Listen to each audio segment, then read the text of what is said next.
নমস্কার বন্ধুরা, তৃপ্তি কিচেনে আপনাদের সবাইকে স্বাগত। দেখুন, আজ আমি নিয়ে এসেছি ডিমের ভাপা। এই রেসিপিটা আমি আজ করে দেখাবো। আপনারা দেখুন এই রেসিপিতে আমি কি কি ব্যবহার করি। খুব একটা রিচ করে করব না, একটু নর্মালভাবেই করব। দেখুন বন্ধুরা, আমি এখানে নিয়েছি ডিম ভাপাটার জন্য একটু জিরে, একটু সর্ষে, বাদামটা আমি একটু গরম করে চোকলাটা ছাড়িয়ে নিয়েছি। এখানে আমি কাঠবাদাম দিয়েছি, আপনারা চাইলে কাজু বাদামও দিতে পারেন, কিশমিশও দিতে পারেন। আমি দিইনি, আমি শুধু কাঠবাদামটাই দিয়েছি। এটা আমার হাতের সামনে ছিল। আর দিয়েছি কয়েক কোয়া রসুন আর দুটো আদার টুকরো। এই আমি দিয়েছি ডিম ভাপাটার মধ্যে, দেখতেই পাচ্ছেন। আর কাঁচা লঙ্কাই দিতে হবে, এটাতে শুকনো লঙ্কা দেব না। আর এখানে রাখছি আমি পেঁয়াজ কুচিটা আমি একটু ভেজে নেব।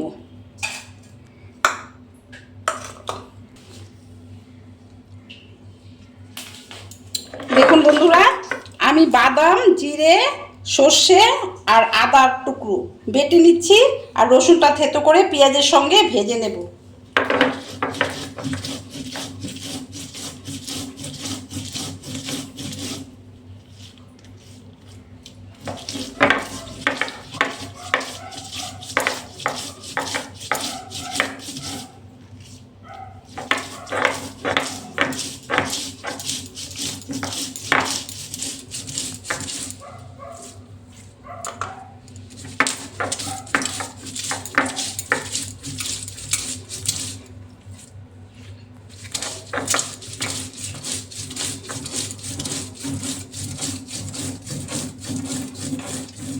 আবারও বলছি বন্ধুরা, আমি পাটায় বেটে করতে বেশিরভাগ চেষ্টা করি।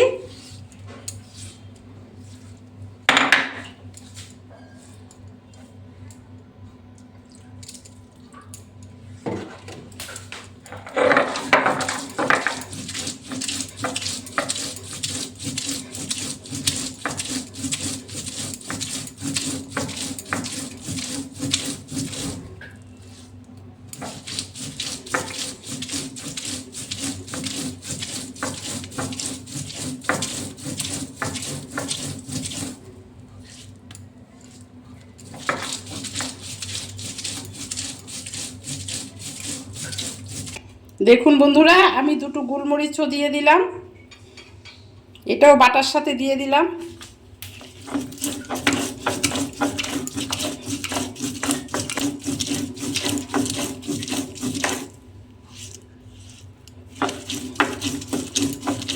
দেখুন বন্ধুরা, আমি একদম মিহি করে বেটে নিয়েছি। এটা আমি ডিমটার মধ্যে দিয়ে দিলাম। দেখুন বন্ধুরা, আমি রসুনটা একটু থেতো করে নিলাম। আর পেঁয়াজটা কুচি কুচি করে কেটে নিয়েছি। আপনাদের ইচ্ছে করলে গ্রেট করেও নিতে পারবেন, আমি গ্রেট করে নিইনি, কুচি কুচি করে কেটে নিয়েছি। একটু ভেজে নেব। আমি পেঁয়াজটা তেলে দিয়ে দিলাম।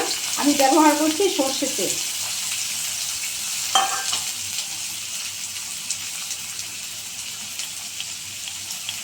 এটা সর্ষে তেল দিয়ে বানাতে হয়, সর্ষে তেল দিয়ে বানালেই ভালো হয়।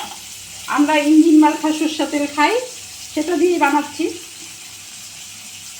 একটু হলুদ, একটু লবণ দিয়ে দিলাম।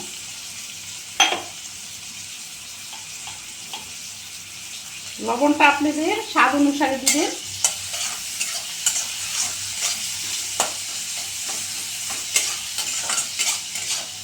এটা ভেজে নিলে কাঁচা গন্ধটা থাকে না। আর যদি ভেজে না দেন তাও খেতে পারেন, কিন্তু কাঁচা একটু গন্ধ হয়। আমি একটু ভেজে দিই, ভেজে দিলে খুব সুন্দর হয়। পেঁয়াজ রসুনের একটা কাঁচা গন্ধ থাকে, সেটা থাকে না।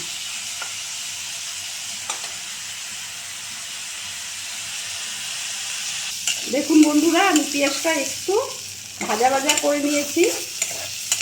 বাস হয়ে গেছে। এখন আমি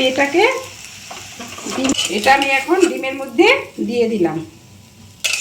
দিয়ে সবটা একসাথে মেখে নেব। মেখে আমি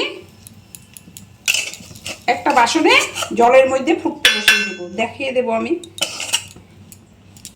এখন আমি এটাতে একটু কাঁচা তেল দিলাম।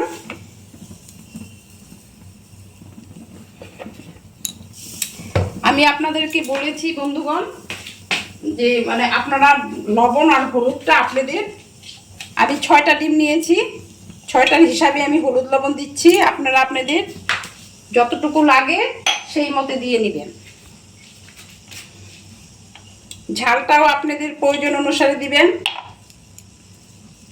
গোলমরিচটা অবশ্যই দিবেন, বেটে দেন আর গুঁড়ো দেন।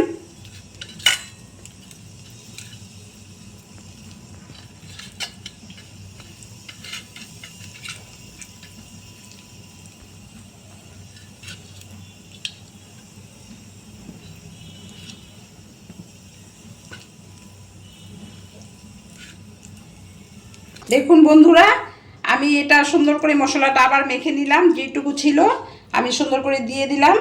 এখন আমি একটু জল দিয়ে দেব।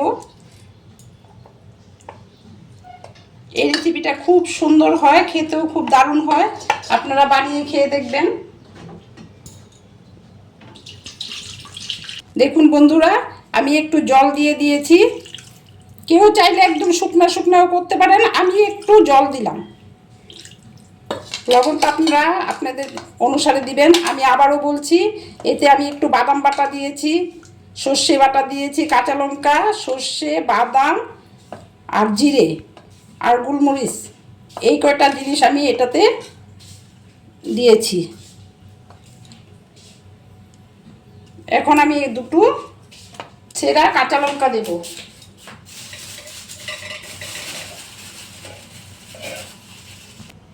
দেখুন বন্ধুরা, আমি একটা কড়াইতে জল বসিয়ে দিয়েছি, এটা তো ভাপে দেব, সেই জন্য একটা স্ট্যান্ড দিয়ে দিলাম।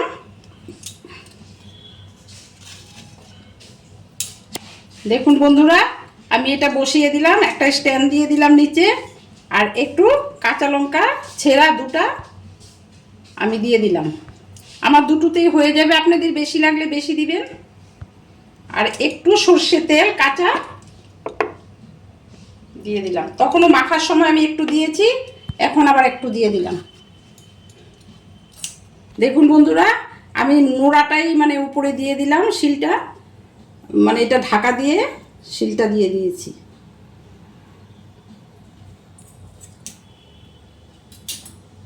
আমি এখন 20 মিনিট পরে আবার আপনাদের কাছে ঘুরে আসছি।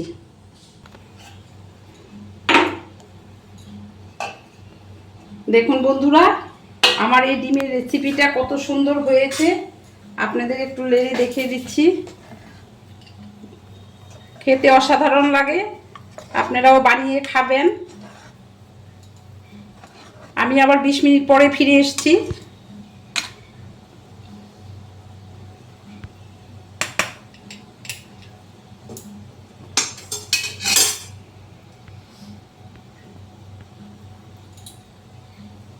আমি একটু কড়াইতে আরেকটু জলটা বাড়িয়ে দিয়েছিলাম, এটা তাপটা তো পেতে হবে, সেই জন্য স্ট্যান্ডটা দেওয়ার পরে একটু জলটা কম হয়ে গেছিল।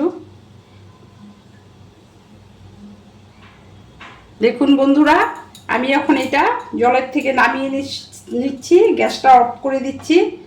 আমার এটা হয়ে গেছে।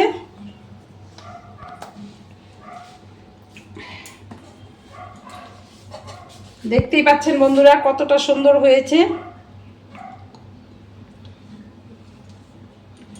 দেখুন বন্ধুরা, আজকের রেসিপি আমার এটা। আপনারা এটা চাইলে একটু শুকনো শুকনো করেও করতে পারেন। দেখুন বন্ধুরা, আজকে আমি এই ডিমের ভাপা রেসিপিটা করেছি। আমি একটু ঝোল ঝোল রেখেছি, আপনারা ইচ্ছা করলে একদম শুকনো শুকনো করেও করতে পারবেন, সেটাও খেতে ভালোই লাগে। আজকের রেসিপিটা যদি আপনাদের ভালো লাগে থাকে, লাইক শেয়ার সাবস্ক্রাইব অবশ্যই করবেন, আমাকে সাপোর্টও করবেন, পাশে থাকবেন, আর খেয়ে দেখবেন কেমন হয়েছে রেসিপিটা, বানিয়ে খেয়ে দেখবেন। ধন্যবাদ।